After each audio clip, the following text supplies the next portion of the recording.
Tell a friend to tell a friend. That Do It All Haulers in. And we're back with another NBA 2K25 Next Gen video. So, I asked you guys about a personal build, like some suggestions and things of that nature. And, a few people reached out and, they gave me what they think I should make. So, let me show y'all what I came up with, okay? We're going to go to the build. We're going to talk about it, right? So, somebody came in my comments. I can't remember who it was. But they was like, make a 3&D point. You know what I'm saying? So, I'm like, 3&D point. All right, let's see. We're gonna see can we get a 6-7 3&D point, okay? And I'm gonna show y'all the build here in a second. Let me walk in here.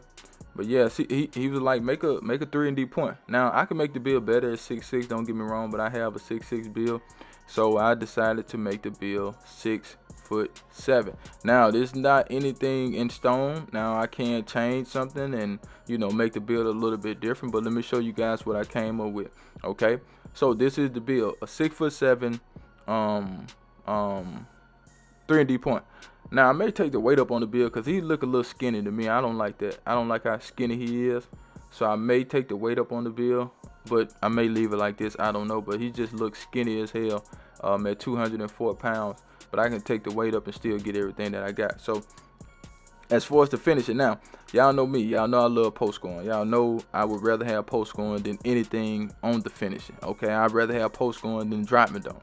Okay, but I was like, yeah, I do post scoring on all my builds, so why not just make a build with low or no post scoring? You know what I'm saying? So that's what I was thinking when I made this build, and I didn't add any post scoring. Now I was going to do like a 77 at least, but I was like, let me go ahead and leave the post scoring off. But like I said, it's not set in stone. I may go back and change it and add the post scoring, but just wanted to show you what I came up with. Now, as far as the standard dunk, I was going to do a 45 to even at 65, but I was like, I want that rise up badge. Then, given the fact that I am 6'7", so that should make it a little bit easier for me to get a standard dunk animation. So I went with a 72 instead of a 65 or a 45. So with the 72, at least I do get bronze rise up, and if I want to bump it up to silver, I can bump it up to silver. So if you know me, then you know I love standard dunk. Standard dunk is one of my favorites too, along with post scoring. Okay, so we got that 72 standard dunk.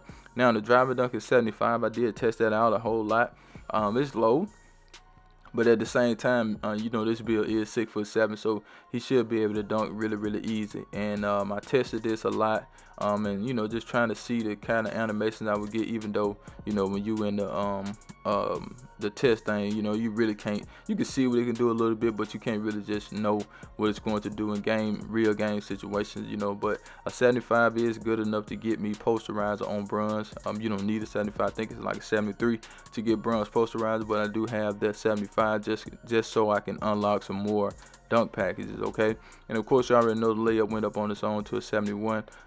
We do get is it physical finish? I think it's physical finish on this build, so we can make layups. Now the close shot is low, but I didn't have any post control, so I was like, I don't need to get it up to a 73, even though I would love to get it up to a 73, but we're not necessarily worried about it. Now the reason I guess that person said I should make a build that is a 3&D point is because I always make builds that inside out, builds that can shoot and they can play in the post. So he was right. You know what I'm saying? I always make builds like that, and my builds be having like a low 3-point shot, like 80 to 83, or maybe a 79 or something like that. I even got a build with a 76 3-point shot, but my highest 3-point shot is a 93, but I don't shoot good with that build. Maybe because I don't know what it is, but this build does have an 85 3-point shot, so this build can shoot really, really good. In my opinion, the 85 is up there, as far as being like a good 3-point shot. So we got an 85 3-point shot. I didn't like it because I had to take my wingspan down, and when you got locked down, you want to have that wingspan up pretty good. But I didn't take it down really, really far, but I took it down far enough to get that 85 3-point shot, which is pretty good. You get some decent badges with that 85. Okay, as far as the mid-range shot, we do have that at a 75. It automatically went up on its own. Now what I was going to do was take the 3 to an 80, then take my +5 and put it on the 3-point shot.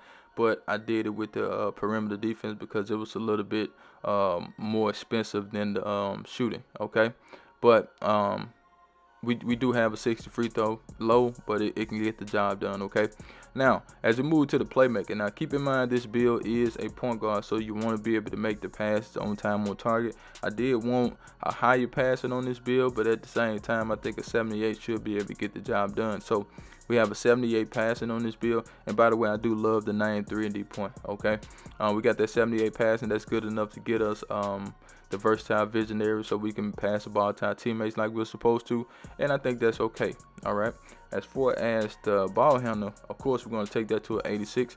Keep in mind this build is tall, so it's like, you know, you probably want a little bit more speed with ball, even though you can't get it like super high, but it's enough to get us lightning lunch on silver, so that's okay. You feel what I'm saying? I just gotta really get out there and play to actually see what this build can do when it comes to the ball handling, speed with ball.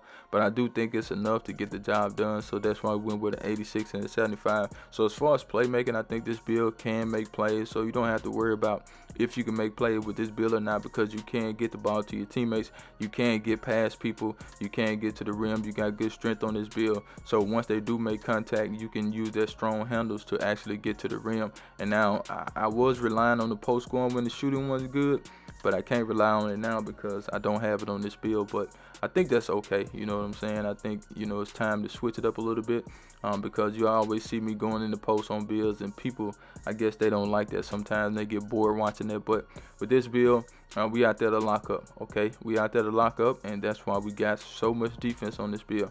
I love the defense on the build. Kind of remind me of a build I had last year with defense like this. You know what I'm saying? Like, I really can get the job done with a lower defense, but I think, you know, having this on defense at the point is really good. Okay, so we have the 74 interior. That's good enough for post lockdown on bronze. So, you know, once people get past you and, you know, they stop in the paint, you know, you're right there with that high interior defense. You got the strength and you have the shot blocking to go with it, and you 6'7", so you should be good with that. As far as the perimeter defense, as you can see, I took it to an 87, so I'm gonna take my +5 and put it on the perimeter defense, and that will give me a 92 perimeter defense. And y'all already know we get all them gold badges with that 92 perimeter defense. Okay, so I think that's really good, man. That's something different. You know what I'm saying? You're not gonna expect. Well, you're going to expect it when you see the build name, but this build will be able to clamp up on the perimeter. As far as the steal, we got a 91 gold glove gold interceptor, so you will be able to get a lot of steals with this build. Passing lane steals, on ball steals, but we will see if it can hold up for that 91 with the, you know, a little bit lower wingspan. As far as the block, we got a 78. I think that's great blocking. You know, anytime you're 6'7" and you got a 78 block, you should be able to block a lot of shots. Now, I was going to make a point guard with a 80 rebounding, but as you can see, we didn't do it with this build. We'll do it on another build. You know what I'm saying? I may make me a shooting guard with like a boar hunting shooting guard. I might make that. That would be a good build too. So we have 60 and 54, nothing special about that. As far as the physicals, we do have an 85 speed. I think that's good speed for a 6'7" build, and we got that out the gate. As far as the agility, it's an 83, but it does go up a little bit higher. I'll show you guys that it does go to, let's see, the agility go to 84, 85, 86. It can go up to like an 87. You know what I'm saying? So that's pretty good, but we're not trying to get it that high anyway. As far as the strength, we have an 85 strength. That's all we need for this particular build, and we have a 74 vertical. That's all we need. So let me know, man, what y'all think of the build, and you know, we'll just go from there. Let me know y'all opinions on the build, and if I had to switch something up, I will, according to what you guys suggest. But that's the build. I'm out of here. Charge.